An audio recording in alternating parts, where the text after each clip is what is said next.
ভোক্তা অধিকার সংরক্ষণ অধিদপ্তরের অভিযানের খবর পেয়ে এভাবেই দোকান বন্ধ করে পালানোর চেষ্টা করেন ব্যবসায়ীরা। তড়িঘড়ি করে শাটার নামিয়ে দিচ্ছেন দোকানিরা, ভেতরে থাকা ক্রেতারাও বেরিয়ে আসছেন দ্রুত। দোকান বন্ধ করার কারণ জানতে চাইলে বিভিন্ন অজুহাত দিতে থাকেন দোকানিরা। নামাজে নামাজে যাচ্ছেন, নামাজ তো শেষ হয়ে গেছে, দোকান কেন বন্ধ করে দিচ্ছেন? নামাজ পড়বো, লাজ করবো। ঘটনাটি ঘটে চট্টগ্রাম নগরীর খাজিদদেহরির বিআইপি টাওয়ারের দ্বিতীয় তলায়, যেখানে সারি সারি কসমেটিক্সের দোকান। অভিযানের উদ্দেশ্যে ভোক্তা অধিকার সংরক্ষণ অধিদপ্তরের একটি টিম সেখানে পৌঁছা মাত্রই একের পর এক দোকান বন্ধ করে দেওয়া হয়।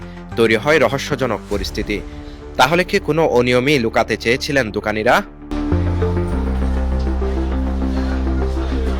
বয়কান ওরা আমদানিকারক শিল করবে, আমরা তো প্রোডাক্ট অরিজিনাল সেল করতে আমদানিকারক শিল না। যদি প্রোডাক্ট যদি দেশে যদি ইনপুট না হয়, তা আমরা কীভাবে আমদানিকারক শিল ওরা প্রোডাক্ট সেল করবো?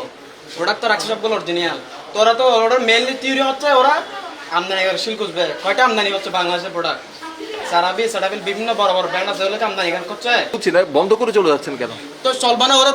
ওরা থিওরি হচ্ছে, ওরা যদি শিল খুঁজতে শিল করতে গিয়ে দিব ভাই। আমরা প্রোডাক্ট তো এখানে ইনপুট হচ্ছে না। কয়টা কোম্পানি ব্র্যান্ড ইনপুট করতেছে? আমি বড় বড় সারাবিল কেবল দেশে ইনপুট হচ্ছে, আর ইনপুট হলে কি প্রাইসে কাস্টমার নিতে পারবে? সেটি বুঝছি না, এখন জরিমানা করবে, এই জন্যই চলে যাচ্ছে। অবশ্যই চলে যাচ্ছি। মূলত এসব দোকানে সরকার অনুমোদনবিহীন ও নিষিদ্ধ কসমেটিক্স পণ্য বিক্রি করা হচ্ছিল, যেগুলোর গায়ে নেই বৈধ আমদানিকারকের সিল। শুধু মেয়াদোত্তীর্ণ বা নকল পণ্যই নয়, বরং বিএসটিআই নিষিদ্ধ একাধিক কসমেটিক্স সামগ্রীও বিক্রি হচ্ছিল, যা সরাসরি জনস্বাস্থ্যের জন্য মারাত্মক ঝুঁকিপূর্ণ। আর অভিযানে দোকানে মজুদ থাকা এসব অবৈধ ও ক্ষতিকর পণ্য ধরা পড়বে, আর সেই আশঙ্কা থেকেই তড়িঘড়ি করে দোকান বন্ধ করে পালানোর চেষ্টা করেন দোকানিরা। ওনারা যেটা মনে করছেন যে ওনাদের প্রবলেম আছে, তো সে কারণেই আসলে দোকানগুলি বন্ধ করে দিয়েছে বলে আমাদের কাছে মনে হচ্ছে। আমরা যে দুইটা প্রতিষ্ঠানে গিয়েছি কসমেটিক্সের, সেই দুইটা প্রতিষ্ঠানেই আমরা প্রবলেম পেয়েছি। প্রচুর পরিমাণ আমদানিকারক পণ্য পেয়েছি। সোমবার 8 ডিসেম্বর দুপুরে এই অভিযানে নেতৃত্ব দেন ভোক্তা অধিদপ্তর চট্টগ্রামের উপপরিচালক ফয়জুল্লাহ। অভিযানের সময় কিছু দোকান বন্ধ হলেও কয়েকটি দোকান খোলা থাকে, যেখানে নানা অনিয়ম ও নিষিদ্ধ পণ্য ধরা পড়ে।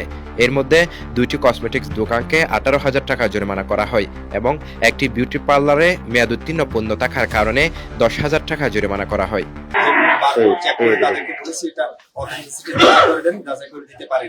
তো আমরা দুটো প্রতিষ্ঠানেই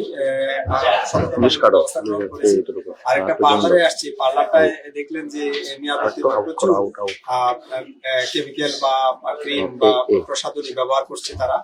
তো এটা 22 সালের মেয়াদ উত্তীর্ণ পর্যন্ত ব্যবহার করছে। তো সেটা আসলে খুবই আসলে দুঃখজনক। উনি ভদ্রমহিলা বললেন যে ভবিষ্যতে আর এটা হবে না। আমরা সতর্কতামূলক এই মেয়াদ উত্তীর্ণ প্রসাধনী ব্যবহারের জন্য আমরা এই প্রতিষ্ঠানকে 10,000 টাকা অর্থদণ্ড করেছি। আর অন্য দুটো প্রতিষ্ঠান রেগুলার কসমেটিক্স, আমরা সেই দুটো কসমেটিক্স আমদানিকারকের ছিল না বিদায় আমরা ওটাকে 18,000 টাকা অর্থদণ্ড করেছি ওই দুটাকে। একই অভিযানের অংশ হিসেবে চট্টগ্রাম নগরীর নন্দনকানন এলাকায় অবস্থিত দয়াময়ী মিষ্টান্ন ভান্ডার নামের একটি মিষ্টির দোকানেও অভিযান চালানো হয়। অভিযানের সময় সেখানে মিষ্টির শিরায় তেলাপোকা দেখা যায় এবং অস্বাস্থ্যকর পরিবেশের প্রমাণ পাওয়া যায়। এসব অনিয়মের কারণে ওই প্রতিষ্ঠানটিকে 1 লাখ টাকা জরিমানা করা হয়। যে খাবার সংরক্ষণ করেছি সেই খাবারে আসলে দুর্গন্ধ ছড়াচ্ছে। নদীতে আসলে অনুমোদন লাগে, বিএসটিআই একটা ম্যান্ডেটরি প্রোডাক্ট, তারা আজ পর্যন্ত নেই। এটা এর আগে আমরা তাদেরকে সতর্ক করেছিলাম। এখন অপরিচ্ছন্নতা রয়েছে, একটা জং ধরা ঢাকনা দিয়ে তারা খাবার ঢেকেছে, সেই জং দিয়ে খাবারে পড়েছে এবং অপরিচ্ছন্নতা যথেষ্ট পরিমাণ রয়েছে। তার আগে আমরা বেশ কয়েকটা অভিযোগ পরিচালনা করেছি, তাদেরকে সতর্ক করেছি। একদিকে তারা কিছু ইনপুট করেছে, আরেকদিকে তারা ছেড়ে দিয়েছে। আমরা তাদের কাছে সতর্কতামূলক 1 লক্ষ টাকা অর্থদণ্ড করেছি। ভবিষ্যতে আমাদের তদারকি এই প্রতিষ্ঠানে অব্যাহত থাকবে। Sheikh Mohammad Faisal, CTG post, Chittagong.